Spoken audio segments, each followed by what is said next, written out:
मेरे चैनल पर आप सभी का फिर से स्वागत है। आज हम आपको भगवान कुबेर का दिव्य मंत्र सुनाने जा रहे हैं। प्रिय भक्तों, आज हम आपको भगवान कुबेर का दिव्य धन प्राप्ति मंत्र सुनाने जा रहे हैं।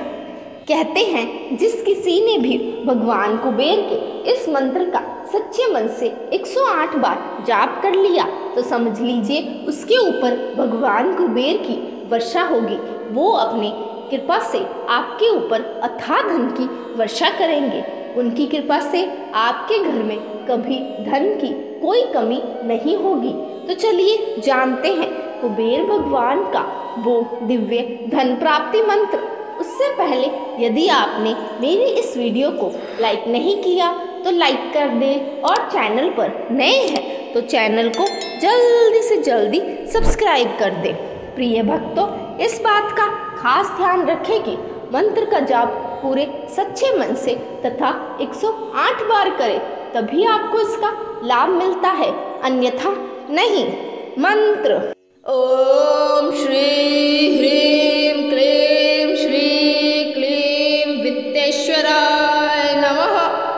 ओम श्री ह्रीं क्लीं श्री क्लीं वित्तेश्वराय नमः। ओम श्री ह्रीं क्लीं श्री क्लीं वित्तेश्वराय नमः। ओम श्री ह्रीं क्लीं श्री क्लीं वित्तेश्वराय नमः। ओम श्री ह्रीं क्लीं श्री क्लीं वित्तेश्वराय नमः। ओम श्री ह्रीं क्लीं श्री क्लीं वित्तेश्वराय नमः। ओम श्री ह्रीं क्लीं श्री क्लीं वित्तेश्वराय नमः। ओम श्री ह्रीं क्लीं श्री क्लीं वित्तेश्वराय नमः। ओम श्री ह्रीं क्लीं श्री क्लीं वित्तेश्वराय नमः। ओम श्री ह्रीं क्लीं श्री क्लीं वित्तेश्वराय नमः। ओम श्री ह्रीं क्लीं श्री क्लीं वित्तेश्वराय नमः। ओम श्री ह्रीं क्लीं श्री क्लीं वित्तेश्वराय नमः। ओम श्री ह्रीं क्लीं श्री क्लीं वित्तेश्वराय नमः। ओम श्री ह्रीं क्लीं श्री क्लीं वित्तेश्वराय नमः। ओम श्री ह्रीं क्लीं श्री क्लीं वित्तेश्वराय नमः। ओम श्री ह्रीं क्लीं श्री क्लीं वित्तेश्वराय नमः। ओम श्री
ॐ श्री ह्रीं क्लीं श्री क्लीं वित्तेश्वराय नमः।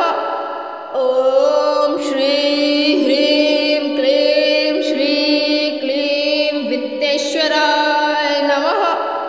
ॐ श्री ह्रीं क्लीं श्री क्लीं वित्तेश्वराय नमः। ॐ श्री ह्रीं क्लीं श्री क्लीं वित्तेश्वराय नमः। ॐ श्री ह्रीं क्लीं श्री क्लीं वित्तेश्वराय नमः। ॐ श्री ह्रीं क्लीं श्री क्लीं वित्तेश्वराय नमः। ॐ श्री ह्रीं क्लीं श्री क्लीं वित्तेश्वराय नमः। ॐ श्री ह्रीं क्लीं श्री क्लीं वित्तेश्वराय नमः। ॐ श्री ह्रीं क्लीं श्री क्लीं वित्तेश्वराय नमः। ॐ श्री ह्रीं क्लीं श्री क्लीं वित्तेश्वराय नमः। ॐ श्री ह्रीं क्लीं श्री क्लीं वित्तेश्वराय नमः। ॐ श्री ह्रीं क्लीं श्री क्लीं वित्तेश्वराय नमः। ॐ श्री ह्रीं क्लीं श्री क्लीं वित्तेश्वराय नमः। ॐ श्री ह्रीं क्लीं श्री क्लीं वित्तेश्वराय नमः। ॐ श्री ह्रीं क्लीं श्री क्लीं वित्तेश्वराय नमः। ॐ श्री ह्रीं क्लीं श्री क्लीं वित्तेश्वराय नमः। ॐ श्री ह्रीं क्लीं श्री क्लीं वित्तेश्वराय नमः। ॐ श्री ह्रीं क्लीं श्री क्लीं वित्तेश्वराय नमः। ॐ श्री ह्रीं क्लीं श्री क्लीं वित्तेश्वराय नमः। ॐ श्री ह्रीं क्लीं श्री क्लीं वित्तेश्वराय नमः। ॐ श्री ह्रीं क्लीं श्री क्लीं वित्तेश्वराय नमः। ॐ श्री ह्रीं क्लीं श्री क्लीं वित्तेश्वराय नमः। ॐ श्री ह्रीं क्लीं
वित्तेश्वराय नमः। ॐ श्री ह्रीं क्लीं श्री क्लीं वित्तेश्वराय नमः। ॐ श्री ह्रीं क्लीं श्री क्लीं वित्तेश्वराय नमः। ॐ श्री ह्रीं क्लीं श्री क्लीं वित्तेश्वराय नमः। ॐ श्री ह्रीं क्लीं श्री क्लीं वित्तेश्वराय नमः। ॐ श्री ह्रीं क्लीं श्री क्लीं वित्तेश्वराय नमः। ॐ श्री ह्रीं क्लीं श्री क्लीं वित्तेश्वराय नमः। ॐ श्री ह्रीं क्लीं श्री क्लीं वित्तेश्वराय नमः। ॐ श्री ह्रीं क्लीं श्री क्लीं वित्तेश्वराय नमः।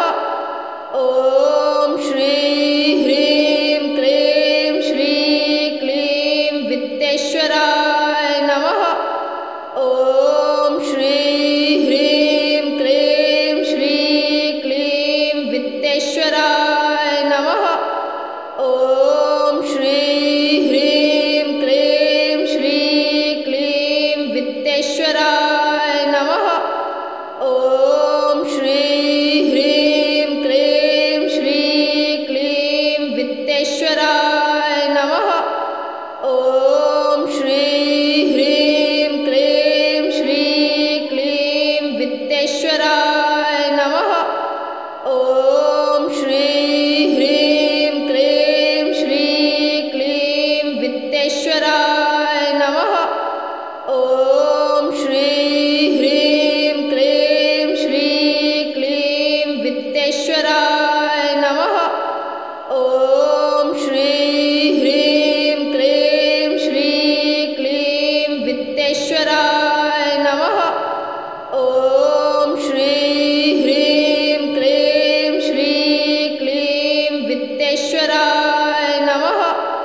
ॐ श्री ह्रीं क्लीं श्री क्लीं वित्तेश्वराय नमः। ॐ श्री ह्रीं क्लीं श्री क्लीं वित्तेश्वराय नमः।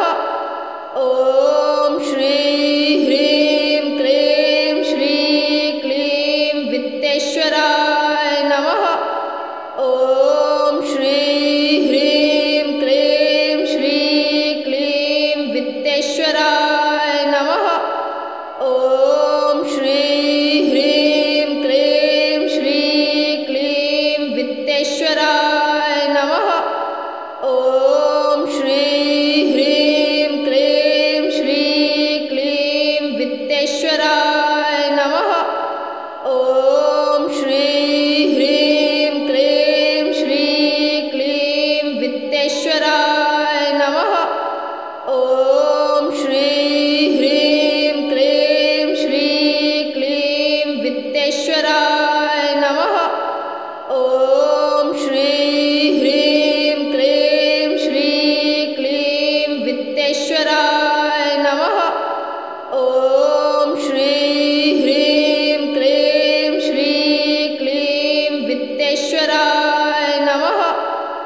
वित्तेश्वराय नमः। ॐ श्री ह्रीं क्लीं श्री क्लीं वित्तेश्वराय नमः। ॐ श्री ह्रीं क्लीं श्री क्लीं वित्तेश्वराय नमः। ॐ श्री ह्रीं क्लीं श्री क्लीं वित्तेश्वराय नमः।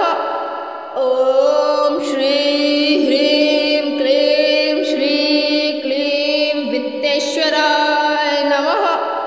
ॐ श्री ह्रीं क्लीं श्री क्लीं वित्तेश्वराय नमः। ॐ श्री ह्रीं क्लीं श्री क्लीं वित्तेश्वराय नमः। ॐ श्री ह्रीं क्लीं श्री क्लीं वित्तेश्वराय नमः। ॐ श्री ह्रीं क्लीं श्री क्लीं वित्तेश्वराय नमः। ॐ श्री ह्रीं क्लीं श्री क्लीं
वित्तेश्वराय